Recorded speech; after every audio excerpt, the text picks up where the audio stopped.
Hello, everybody, and thank you for tuning in to the Liberty Report. With us today, Daniel McAdams, our co-host.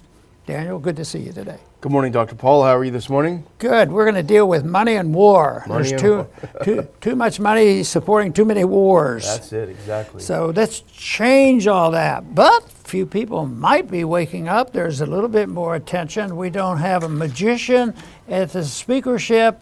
We have a decent person, maybe means well, but he's not quite there yet with the Liberty Report. Yeah, no, he needs but to watch it. We'll throw out suggestions now and then about what it'd be like. We did a little bit about what an ideal speaker would be like yesterday, so we got a little bit of attention on that.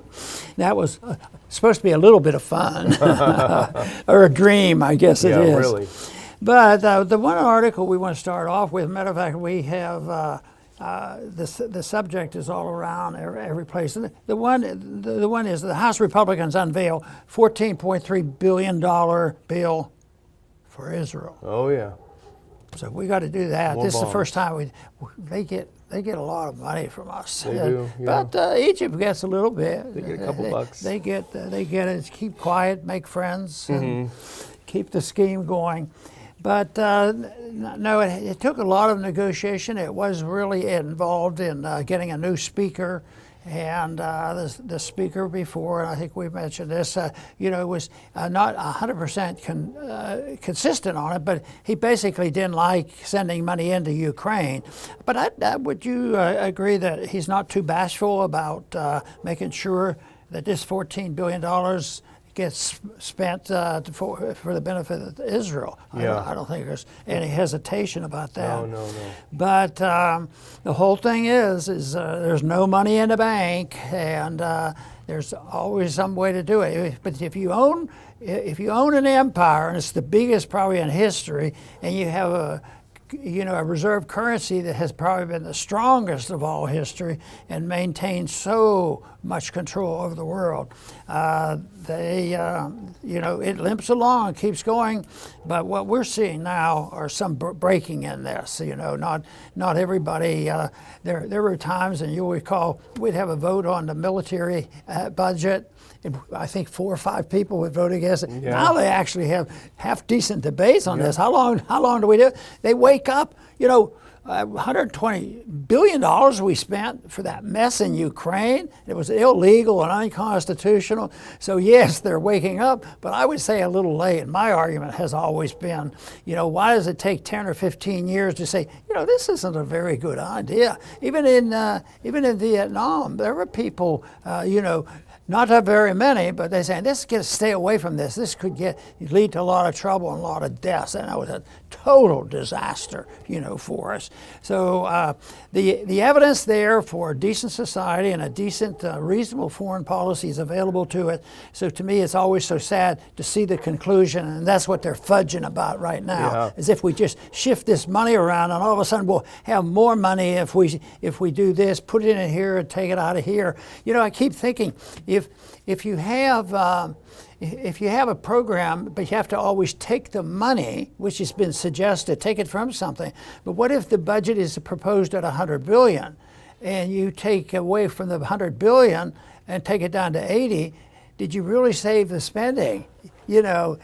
Some people see that, and maybe it could, but that really is fudging. And I think a little bit of that deception is going on right now about how they're going to get this $14 billion passed. It looks like it'll pass easily. Yeah, I mean, it's the big battle in the House is the House GOP is they want to split the money from Ukraine and Israel. The administration, the Biden administration, wanted to combine the two for this $100 and some billion. Now, the Senate Minority Leader, McConnell, he wants them combined, and I think it's because he sees lagging support in the GOP House for Ukraine funding after, as you say, $100 and some billion with literally zero to show for it, and we'll talk about that later. Nothing to show for it. He wants the gravy train to continue. He knows who his donors are, and so he thinks combining them would do it. Now, Speaker Johnson, as you mentioned, he's in a bit of a bind because the whole reason he's in that seat is because Kevin McCarthy wanted to slip in the Ukraine money into the omnibus. And Matt Gaetz said, no way, this is not going to happen. we're going to kick you out. So they bring someone in who's just as enthusiastic. You know, as we talked about yesterday, they said, well, do you support aid to Ukraine? We all do. We all do. You know, so he changed his tune as soon as he gets the chair. So in a way, I kind of feel like this whole thing is a charade. This is a way to put a little bit of sugar in this nasty piece of medicine that the House GOP is going to shove down the throats of the American Republican voters. Now put up that first link, because this is what we're talking about. We'll kick it off with antiwar.com. Thanks for the great summaries. House Republicans unveil $14.3 billion bill for Israel. So they did split the two up. Yesterday they unveiled the piece of legislation. Now it would give $14.3 billion in military aid. Of course, we know what that money is. It's very obvious. Good portion of it goes to U.S. military companies. That's how the scam works. It goes to the military-industrial complex and gets laundered back into Republican and Democrat campaigns. But the thing I wanted to ask you about is about this. So here's this. I'm not going to use the word. I'm going to see what word you're going to use.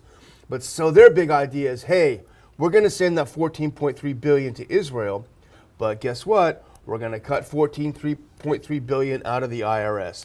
I don't know, what do you think about that? You know, I find it interesting because my first thought is, boy, if you look at it very superficially, you say anything that cuts some money out of the IRS, fine. But they still end up with $50 billion. It's all a gimmick. And here they're taking money from money that is already borrowed, And so I think it gives the incentive to make the appropriations or the pretend spending very high, and it opens up the door.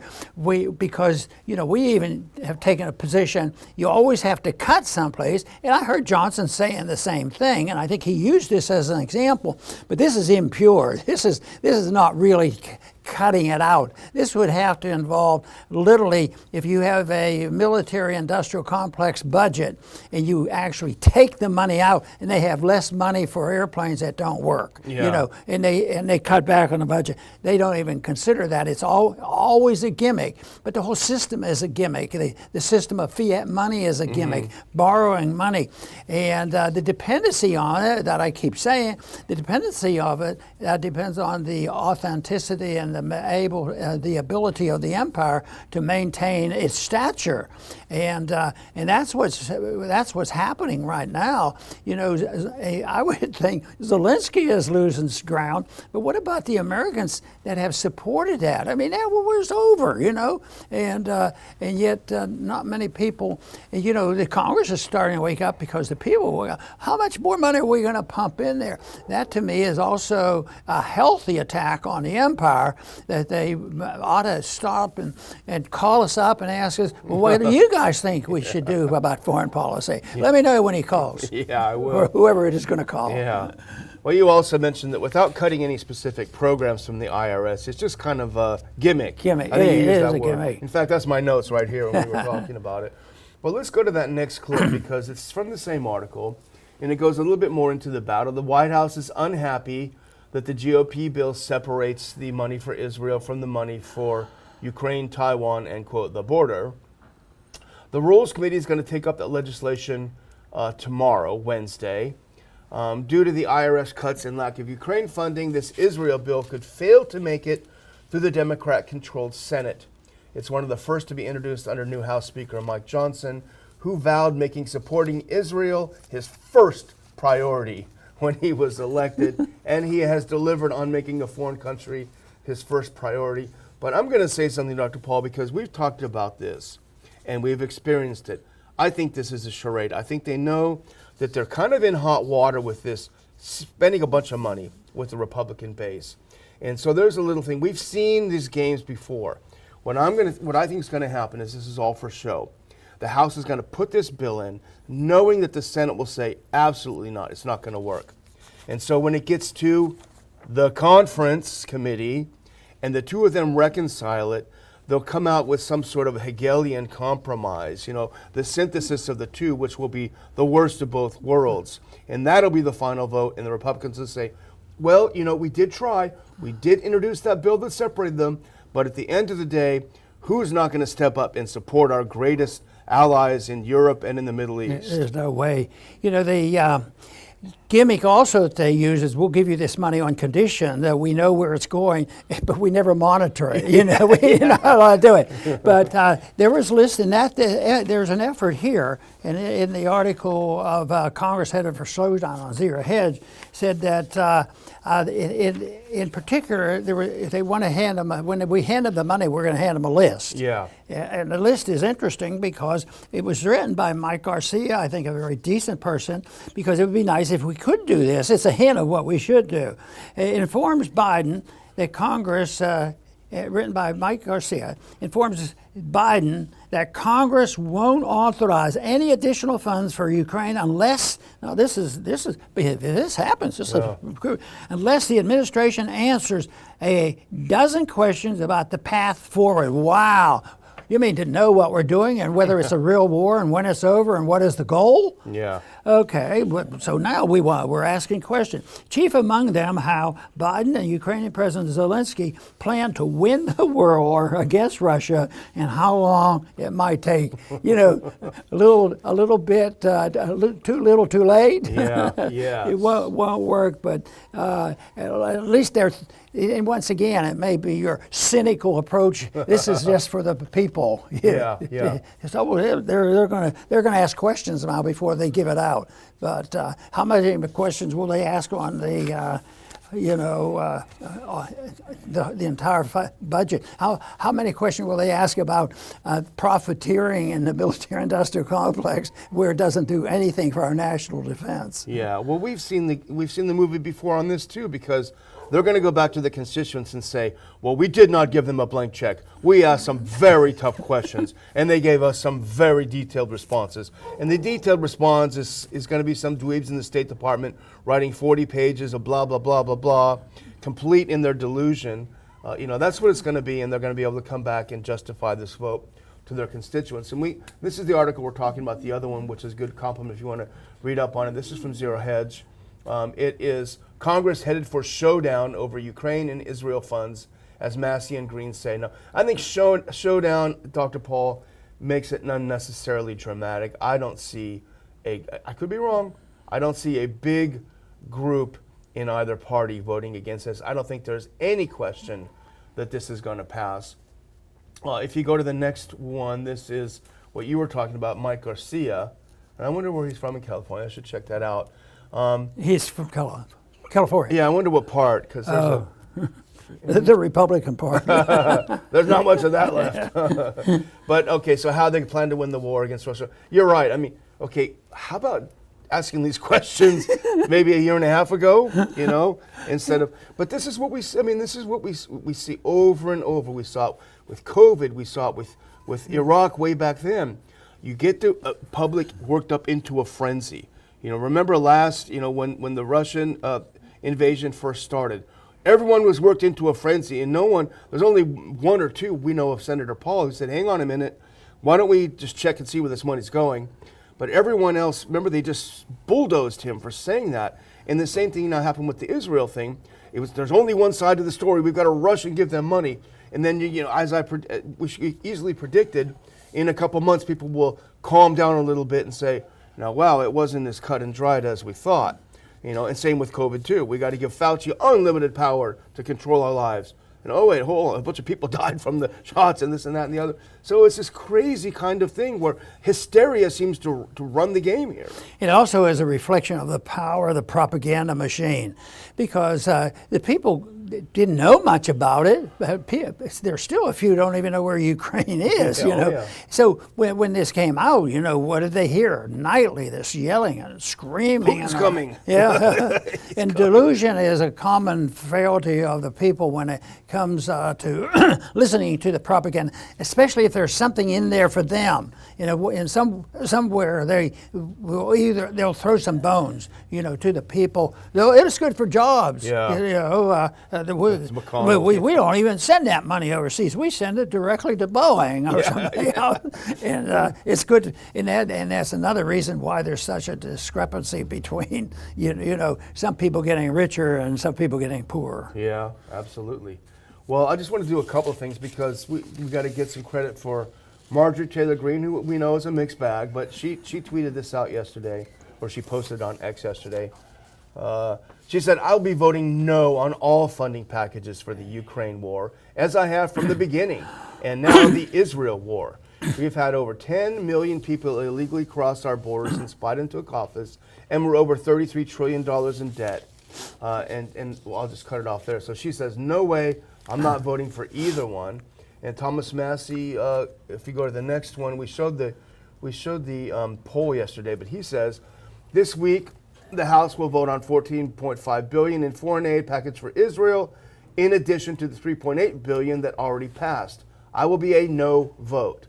Less than 1/3 of the 49,000 people who responded to my poll yesterday support this additional funding. We simply can't afford it. And after he did that, he was attacked by you-know-who. Put it back. The next one, AIPAC is furious.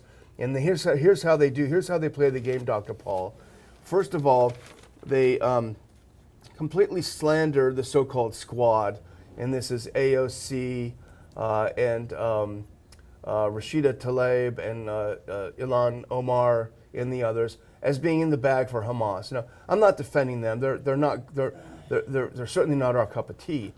But when you say that they're pro-Hamas, and then someone like Thomas Massey comes up and says, I'm not going to vote for this bill for these, that, and the other reasons, which we talked about, I think, on Monday, AIPAC comes out with this statement: instead of standing with Israel, Thomas Massey voted with AOC, Rashida Tlaib, da-da-da-da-da-da. Massey and the squad, you see how they do that, slandering him, oppose supporting Israel, oppose condemning Hamas. And Massey responded appropriately. If you go to the next one, he said, instead of distorting my intent, why not post the reason I gave for voting against HRES 771? And he posted his whole statement, which we read, I think, yesterday. But he starts his statement by saying, I condemn the barbaric attack on Israel, and I affirm Israel's right to defend itself. So I know this is a long way of saying it, but this just goes to show how AIPAC demonizes someone and basically lies about his statement and what he said to try to hurt the guy. And some guy in Kentucky is going to say, hold on a minute, I put Thomas Massey in there because I thought he was a good guy for us. He's with that AOC. He's been there too long. So it's just disingenuous. You can have a good, solid reason for voting against this aid, and it doesn't mean you hate Israel. It doesn't mean any of these things. So I just think it's a shame they did this. I hate these half arguments they put up because it's, just thrown out there to antagonize and precipitate anger at people like Thomas. Yeah. But the one cliche that they use, and it's half right, and that is, does Israel have a right to defend itself? I think I have a record that shows that one time I defended Israel and nobody else did. Yeah, that's right. Because it was the principle. They have a right to defend themselves. But what is always implied is just like Black Lives Matter. If Black Lives Matter, it implies nobody else's life matter. Yeah, what they're saying is Palestinians have no right to defend themselves. Yeah, that's what it says. And that's what they're saying. But nobody, you never hear that on Face the Nation or something. What about, do Palestinians have any rights? But evidently, I think it finds a bit interesting where this arousal on the college campuses and a number of people around the world. And I would have, month or so ago, they said, what's going to happen? There's going to be an invasion, and they said, Palestinians are going to finally say, enough is enough. We got to get out of our prison. Yeah. They will be, crucified, and they have been to a large degree. But I'll tell you what, there was a lot of people, and I guess they come from different angles. They probably don't see it exactly as we do, but maybe it is the recognition of the fairness thing, because that maybe the world understands that they have been mistreated, for a long time. So who knows? But it's still pretty messy over there. And I guess the thing that Biden's worried about, and he ought to, is the war expanding. He's doing everything he can to do it, but he's not trying to stop it, because most of the time the wars expand and get very bad after we get into them. Yeah. There may be a border fight, but look at Ukraine. There was a debate over there. They had election. They had a leader that leaned toward Russia, and then we got involved. Nope. What have we done? Spent all this money. How many Ukrainians have been killed? How many 500,000, Russians have been killed? So the United Nations, these international groups, and our empire has led to a lot of problems. And if you say that, though, you better be prepared, because they might say, you don't sound like a good American. Well, that's because you guys have disowned the one thing that was good for America, and that's our Constitution. Yeah. You don't pay any attention to it. Yeah. Well, that's a good segue into Ukraine, because everyone is talking about this new Time magazine article that just came out. Everyone is talking about it. And you can put the cover. This is the cover. This is a world apart from what we just saw earlier this year, and I will show that next. But here is Time magazine. There's a picture of Zelensky, a tiny little Zelensky at the very bottom. His back is turned towards us. He looks like he doesn't have a friend in the world. The title is "Nobody Believes in Our Victory Like I Do." Nobody. And that nobody is large. It makes it sound like nobody believes in it except him. The subtitle is "The Lonely Flight." The Lonely Fight of Vladimir Zelensky. Now contrast this that just came out with their Time magazine cover in January of this year. Go to the next one. Here's the contrast. Man of the Year, Person of the Year, Vladimir Zelensky, the spirit of Ukraine. And there's all the flags and the sunflowers and the troops, and everyone is around him, and it's a glorious moment. So he's gone from this in the middle, looking like a saint, really, like how they did with Fauci, and now to this little guy at the bottom of a screen. So it is Time magazine has always been kind of the house organ of the intelligence world. And I don't know if it still is, but it certainly reflects the mood of the elites when it comes to foreign policy. So I'd be worried if I was him. Maybe there's a growing number of people that have gotten disgusted with his attitude, that we owe it to him. Yeah, that morally we're obligated to do this. Anything we do, that we're the evil monster devil by not continuing all. And he comes over with a list. Yeah. I want this, and he got it. Why not? He did get it for a long time. Now he's the treasury is bare, and we have to talk about our budget, and that problem is only starting. So, but I am glad there's some people doing it. But unfortunately, to have somebody stand up coming from the libertarian position and the progressive Democrats, we see Thomas still being pretty lonely, and this should be an opportunity for people to be more principled. Well, and I have not read the entire article, I will say, but I've read some summaries of it, and it looks to be devastating. And here's, if we can go to that next clip, here are a few points. And this tweet was recommended by Glenn Greenwald as the best summary of the article. This is from Kanekoa the Great. He posted this on Twitter X. He said, just in, Time magazine reports that Ukraine struggles to rally financial support after its failed counteroffensive amid allegations of widespread corruption. And here are a few bullet points from the article. A top Ukrainian presidential advisor warns that, quote, people are stealing like there's no tomorrow when asked about bribes and corruption. Second point, 59% of Americans don't want Congress to provide more weapons to Kiev. That's up from 35% in June, almost doubled. It's amazing. Next point, the southeastern fifth of Ukraine, where the population is predominantly Russian speakers, remains under Russian control. Next point, Zelensky's close advisor warns that, quote, he deludes himself. We're out of options. We're not winning, but try telling him that. And I'm not necessarily comparing Zelensky to Hitler, but you kind of get that vision of what it must have been like in the bunker when they're saying, my Fuhrer or whatever, look, we're losing across the front. I don't want to, it said that movie, I don't want to hear it, I don't want to hear it.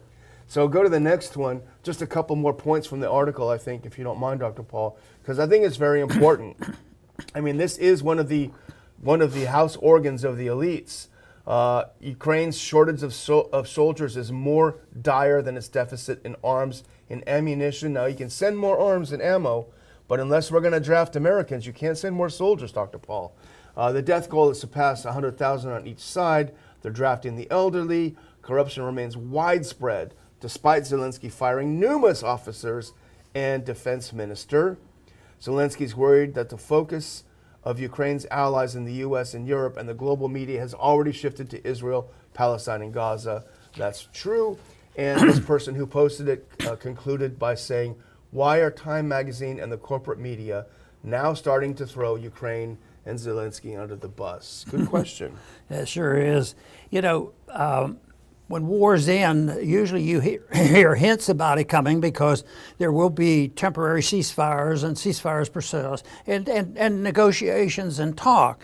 But right now, in the two areas that we've been talking about, Netanyahu says never, never, never, never ceasefire and negotiate. Yeah. But that's what the Zelensky is saying too. Yeah, exactly. Yeah. So that leaves a little room for hope, and people will say that is surrender. Well, maybe you're surrendering to idiocy. Yeah. This thing shouldn't have been started. It's poorly run, and you have to add up, because if you really want to understand these issues, I claim you have to know and emphasize history a lot more than they do. I mean, the thing in the Middle East didn't start last year. Yeah, that's right. And it's been there. I say it started in 1948. Yeah. You know, even before that, there were plans laid. And you say, well, you disagree. Well, yeah, people can disagree, but there are other ways of achieving those things. But now, when they say, I'm not going to talk to them, and we're never going to have a ceasefire, and how many more people will die over it? You know, it's supposed to be the sign of ultimate weakness to start talking about peace. But maybe talking about it and negotiating might be a sign somebody has a brain that's still working to a degree, that we ought to start talking about why this can't be settled otherwise. But that's not to say that would be an easy negotiation, but it would at least give a hint, because the only people, they can't have negotiations at the United Nations or someplace. They need the negotiation between the two people who are fighting, you know. Yeah. The two groups have to come together, and they have to be honest. Now that's a real challenge. Two people representing the fighting factions, and both sides have one pledge: we're going to, be honest with each other. And maybe some accomplishment would be achieved. Well, the neocons keep dragging us into this. They dragged us into the Russia thing. They dragged us into Iraq and Libya. They're dragging us into this Israel-Gaza thing. They never say they're sorry when it turns to be a complete disaster, you know. They never say, well, sorry, you know, maybe we'll hold off. So anyway, there's a follow-up on something we talked about yesterday, and this is something that we noticed on Anti-War this morning. If you go to the next one. The Pentagon reports that U.S. forces in Iraq and Syria have been attacked 23 times since October 17th, which is very, very recently, just a couple of weeks, less than a couple of weeks, 23 attacks. Go to the next clip from this article. Lebanon's Al-Mayadeen reported there were more attacks on U.S. forces in Iraq and Syria on Monday, which is yesterday, which have not been confirmed by the Pentagon. So, in addition to this 23, it looks like there have been more attacks. These attacks are obviously increasing. It looks like they're becoming more accurate. And to me, Dr. Paul, it sounds like Biden is heading for a Lebanon moment, but he doesn't have the wisdom that President Reagan had. You know, I dread even thinking this thought, but these guys are going to get a lucky shot, and they're going to kill a lot of American soldiers who are needlessly in the region. Yeah, it doesn't look like we're going to get those two people together. I suggest talk it over first. But no, that that is a horrible situation that's becoming about there. So I would think that people will wake up if they have the right information, and that is the most difficult thing. But then again, you know, a month ago, would you or I sit here and say, in 1 month, things are going to change. Time magazine's going to change their mind. Yeah. You know, so, and a lot of times it's sad, but it will be a non-event when Zelensky changes his mind. Yeah. He'll have nobody there. He'll have no troops. Well, he doesn't have the troops now. Yeah. He can't get them. They can't even draft anymore. Yeah. But the one thing they don't really talk about are some of the real victims and the invisible victims. Like why would an American citizen have to care about this? They care about how much they're paying for bread. Yeah. Yeah. But maybe they're related. Maybe they're related of all this endless spending and interference and sanctions, trade wars going on, and all these things. And then who suffers? It's not the people working for the military-industrial complex. It's the people that are just trying to squeeze a living. I find it interesting economic statistic why, in this day and age where salaries are so high and the unions have been around and their wages seem to be decent, that there's so many strikes. Yeah. It's because, I think there is a problem with everybody in that working category that find that they're being taxed, but they don't realize they better be addressing this subject and sending $120 billion to Ukraine. Yeah, hopefully they'll wake up. Well, I'm going to close out. I think we're ready. I'm going to close out with a cringe warning, and I hate to do this, but I have to do it. Put on that next clip. So Tony Blinken, he went over to the White House. It's Halloween today, Dr. Paul. We didn't even dress up. We should have. But Tony Blinken dresses up his kids, and I don't want to denigrate the kids. I'm sure they're sweet kids. He dresses up his kids, his daughter like in the Ukraine flag, and he dresses up his son like Zelensky. And that's how he takes, the kid probably wants to be a T-Rex or something like that, or a superhero. No, put this on, put on this old T-shirt. Dresses him up like Zelensky, takes him over to the White House to get some stuff, and someone else commented, and in fact, Zelensky is probably the perfect Halloween costume because you go around begging for free stuff. So, man, I feel sorry for these poor kids having such a weirdo for a dad. Let the kid dress like a dinosaur or something. So, anyway, that's out for me, Dr. Paul. Well, and one short comment about this, I was never too excited about Halloween. For some reason, it didn't I didn't catch on that. I didn't understand why we were doing all that. But I did look for the candy. Yeah, I have that's to what the admit, kids like. Yeah, and that's good for the dentist. That's true. But I want to make certain that our viewers understand how much we appreciate your attendance and coming in, making comments and listening and watching on live stream too. That technology is very fascinating to me. And I think that we talk about difficult things and have no pat answer for everything, but I'm still pleased with the amount of people we do reach because our numbers are important and they give us reassurances and get us excited when a lot of people show interest. But the truth is, we're looking for quality people who want to think about the serious matter of what it's like to live in a free country, why the Constitution is important, and why we all have an obligation to work to protect this whole principle of liberty. And that's where I see we're making progress, and it's sort of an invisible thing, but maybe that's why we have surprises. We didn't know that. People were saying, that things are getting better. I'm just hoping that the so-called slight improvement over the criticism of lockdown from the last, the COVID mess that we were in will help us, continue to correct the faults of what happened then, as well as not allowing them to prepare for the next one. So it's very important that we know history, but it's very important to know and understand current events, and it's very important to pick out something that we can all contribute to making sure that people want to move in the direction of peace and prosperity. I want to thank everybody for tuning in today to the Liberty Report. Please come back soon.